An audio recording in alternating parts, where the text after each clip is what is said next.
Chris here to do the rapid fire book tag, which was created by Girl Reading. I'm going to read these questions and answer them with my initial thoughts because I have not actually looked at them prior to now, so we're going to see how this goes. And let's start. Ebook or physical book? I'm going to go with ebook because, yeah, I'm going to go with ebook because I read more ebooks than physical books. Currently, I read a lot of books from the library, Overdrive, and so I just download them to my Kindle. And honestly, I really like reading books on my phone or like on tablets and things like that. I really like that. It's easy, it's cheaper, and yeah, so definitely gonna go with that. 2, paperback or hardback? I'm gonna go with hardback. I think I like the feel of a hardback more, even though I definitely own more paperbacks because I usually buy whatever's like the cheapest, and sometimes the paperbacks are cheaper. But yeah, I definitely prefer the feel of a hardback book. Online or in-store book shopping? I don't actually in-store book shop like ever. I think I've in-store book shopped once in the last year. And I live downtown Chicago, like I live on the lake, so it's like there's a ton of book places I could go to, but I just am not a very leave my apartment kind of person very often, except for Pokemon Go. But yeah, so I might like eventually I'm gonna want to go try out some of the bookstores that people always kind of rave about in Chicago, but I don't really do it. I usually just shop for everything online, books and everything else, because we have Amazon Prime and it's easy, and I don't know. I just shop online. Trilogies or series? I'm gonna go with series. I've only ever finished 2 trilogies in my life, and I hated one of them, and I really liked the other. So I'm just gonna go with series. I don't know. I haven't really been super into trilogies, and the way that they're formed out, I guess, at all. So. Heroes or villains? I'm going to go with villains just because of the book that I'm writing right now. I kind of love my villains, and I love writing my villains. They're just lovely and wonderful and vicious, and it's lovely. A book you want everyone to read? I'm going to go with Two Boys Kissing by David Levithan. I would probably normally say Realm Possibility by David Levithan, but I just read Two Boys Kissing by David Levithan last month, and it was absolutely amazing. And it's so, in that book, I feel like unfortunately it kind of moves with the times. It's an older book, but like it's such a book that I need it right now with all of the tragedies that have been happening. It was such a brilliant book, and the narrative style was so interesting, and I absolutely loved it. Recommended underrated book? I think I'm going to go with The Cat in the Cradle or From Darkness to Darkness. Really, I like the second book more than the first book. The Local Legends series by J. Bell. J. Bell's an indie author. He self-publishes, and he writes books with gay main characters. The Local Legends book is his fantasy series with a really interesting magic world. He also has the Something Like series, which is a contemporary series that follows a relationship over time, and it's also, like in other books, there's different characters and their relationships and things like that. He's a really great author. I really love him a lot. So definitely go and check him out, and definitely go check out the Local Legends books because I thought they were fantastic and super underrated. His other book series is more popular than the Local Legends, but I really like the Local Legends as well. So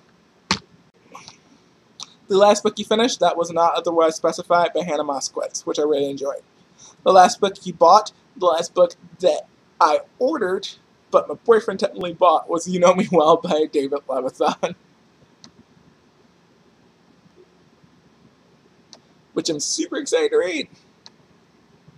Weirdest thing you've used as a bookmark? I don't think it's actually weird, but we used to eat a lot of pasta, and we're kind of on a diet now, so we can't right now. But like, I take the pasta box after we use it, and I would cut it, and like I had like a Ronzoni bookmark that I would use in my book. I think I have a picture of it on Instagram, and it got a ton of likes. So I was like, oh, okay, people like my Ronzoni bookmark. That's great, cool. Used books, yes or no? Yes. Top 3 favorite genres? Queerlet, and queerlet, or I guess queer fantasy, queer mystery, and queer contemporary. No, queer sci-fi, queer fantasy, queer contemporary. Let's go with that. Uh, borrow or buy? I'm gonna say if it's from the library, borrowing, I guess, because that's what you do from the library. So they're taking books out from the library over buying, because I often hate books. Just kidding. I often don't like books enough where I would like feel like it's worth buying them.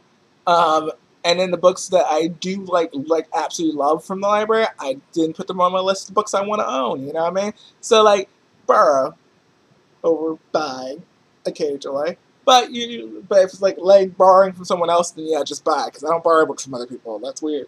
I mean, it's not weird. I just don't do it, like, ever. Because I just wouldn't lend my books out, so I'm always like, no, Don't trust me with your book.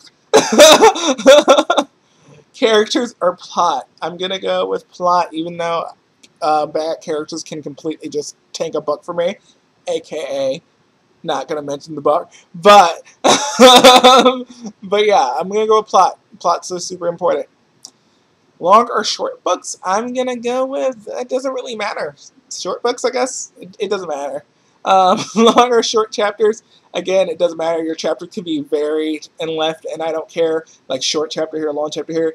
It doesn't matter. Name the first 3 books you think of. Oh God, Two Boys Kissing by David Levithan, More Happy Than Not by M. Severa, The Wrong Possibility by David Levithan. Those were all queer, and 2 of them were David Levithan, but that's the first 3 I thought of. Okay.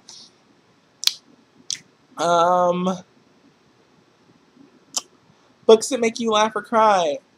Oh, so do I prefer books that make me laugh or books that make me cry?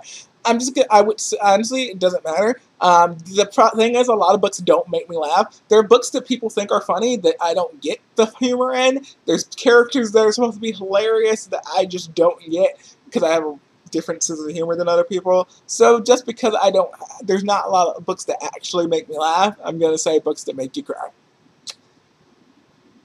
Our world or fictional worlds? Fictional worlds if they had more queer main characters in them. I have not read a lot of great queer books set in different worlds, to be honest. So, fictional worlds, tentatively. Audiobooks, yes or no? Yes, I love audiobooks. I listen to at least 2 audiobooks a month. I listen to audiobooks while I clean, and I listen to audiobooks while I work out, which is probably weird to some people, but I'm used to listening to things while I do other things, and I'm used to being able to take in all the information that I want to take in while doing something else. And so I'm cleaning a lot because we're still haven't fully unpacked, and I'm moved to listen to an audiobook while I'm doing that right now. I'm listening to The Raven Boys while I'm doing some unpacking, so that's pretty cool. But yeah, I love audiobooks.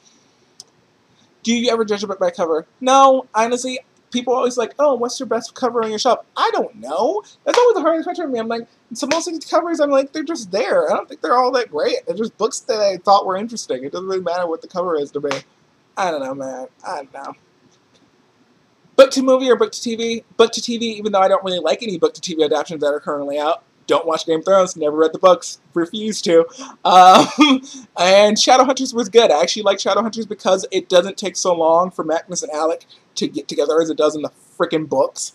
And so I like that. But generally, the reason why I say book to TV adaptation is because you can fit so much more of what's in the book and not have to take out as much.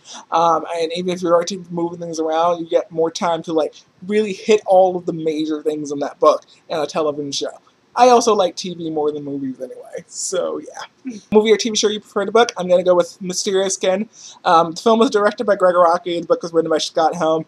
The film takes out some perspectives or some little scenes that you really actually don't need that much from the book. Like the best friend's perspective, the sister's perspective. You don't necessarily need it. It follows these 2 characters who are went through the same experience and what the experience did to them through time. And I really loved the movie. I really love the book too, but I really, really love the movie. And I love Gregor Araki as a director, even though I can't watch a lot of his films because they just freak me out sometimes. He's really, really a great director, so that's why I definitely prefer the movie to the book. Series or standalones? Let's just go with series, because a lot of my favorite books are in series. That's the only reason.